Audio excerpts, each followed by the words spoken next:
Hi hello friends, welcome to reason update channel. தாலிக்கு தங்கம் அப்படிங்கிற திட்டத்தில் பல்வேறு சீர்திருத்தங்கள் கொண்டு வந்திருக்கிறாங்க. இந்த தாலிக்கு தங்கம் திட்டத்தில் பல்வேறு வழிகாட்டு நெறிமுறைகளையும் தமிழக அரசு சார்பில் அறிவிச்சிருக்கிறாங்க. அது என்னென்ன வழிகாட்டு நெறிமுறைகளை சொல்லியிருக்காங்க அப்படிங்கிறத இந்த வீடியோவில் ஃபுல்லாக பார்க்க போகிறோம். வீடியோக்குள்ளே போகிறதுக்கு முன்னாடி நம்ம சேனலில் சப்ஸ்கிரைப் பண்ணாதவங்க மறக்காமல் சப்ஸ்கிரைப் பண்ணிக்கோங்க. அப்படியே பக்கத்தில் இருக்க பெல் ஐக்கானையும் கிளிக் பண்ணிக்கோங்க. அப்போ தான் நான் போடக்கூடிய பயனுள்ள வீடியோக்கள் உங்களுக்கு உடனுக்குடன் சேரும். வாங்க ஃப்ரெண்ட்ஸ், வீடியோக்குள்ளே போகலாம். தமிழக முதலமைச்சர் திரு மு.க. ஸ்டாலின் அவர்கள் பதவியேற்றதிலிருந்து பல்வேறு துறைகளில் பல்வேறு சீர்திருத்தங்கள் மேற்கொண்டு வந்துட்டுருக்காரு. அந்த வகையில் இப்போ நடந்துட்டுருக்க பட்ஜெட் கூட்டத்தொடரில் ஒவ்வொரு திட்டத்திற்கும் நிதி ஒதுக்கிட்டு வந்துட்டுருக்குறாங்க. பல்வேறு திட்டங்களில் பல்வேறு சீர்திருத்தங்களும் மேற்கொண்டு வந்துட்டுருக்குறாங்க. அதன் அடிப்படையில் தற்போது தாலிக்கு தங்கம் திட்டத்தில் அரசு புதிய வழிகாட்டு நெறிமுறைகளை அறிவிச்சிருக்கிறாங்க. அது என்ன அப்படிங்கிறத ஃபுல்லாக பார்க்கலாம். இந்த தாலிக்கு தங்க திட்டம் 2011 முன்னாள் முதலமைச்சர் செல்வி ஜெயலலிதா அவர்களால் தொடங்கப்பட்டது. இந்த திட்டத்தின் கீழ் பெண்களுக்கு 10th 12th முடிச்சிருந்தாங்க அப்படின்னா 25,000 பணமும் 8 கிராம் தாலியும் கொடுத்துட்ருக்குறாங்க. அதே மாதிரி டிகிரி முடித்தவங்களுக்கு 50,000 ரூபாய் பணமும் 8 கிராம் தாலியும் கொடுத்துட்ருக்குறாங்க.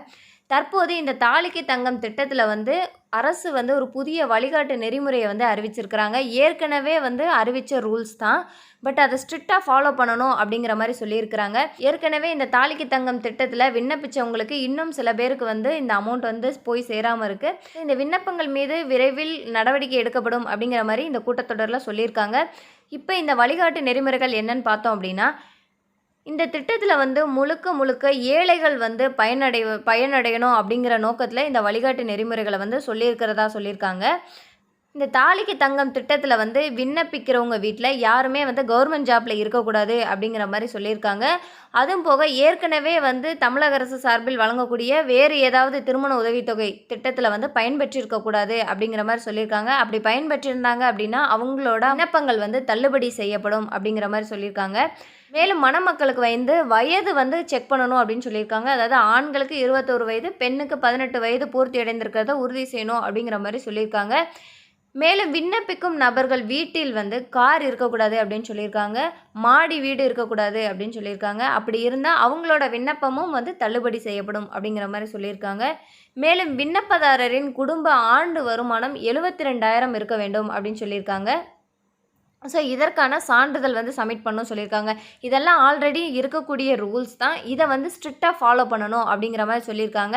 திருமணம் திருமண மண்டபத்தில் நடைபெற்றது அப்படின்னா அவங்களோட விண்ணப்பம் தள்ளுபடி செய்யப்படும் அப்படின்னு சொல்லியிருக்காங்க. ஸோ இது எப்போ அப்ளை பண்ணணும் அப்படின்னு பார்த்தோம் அப்படின்னா திருமணத்திற்கு 40 நாளைக்கு முன்னாடியிலேருந்து அப்ளை பண்ணலாம். அதுக்கப்புறம் இந்த தாலிக்கு தங்கம் திட்டம் அப்ளை பண்ணுறவங்க இந்த இன்ஸ்ட்ரக்ஷனை ஃபாலோ பண்ணி அப்ளை பண்ணுங்கள். மேலும் இது போன்ற பயனுள்ள தகவல்களை உடனுக்குடன் தெரிந்து கொள்ள தொடர்ந்து இணைந்திருங்கள் நமது ரீசன் அப்டேட் சேனலுடன். நன்றி.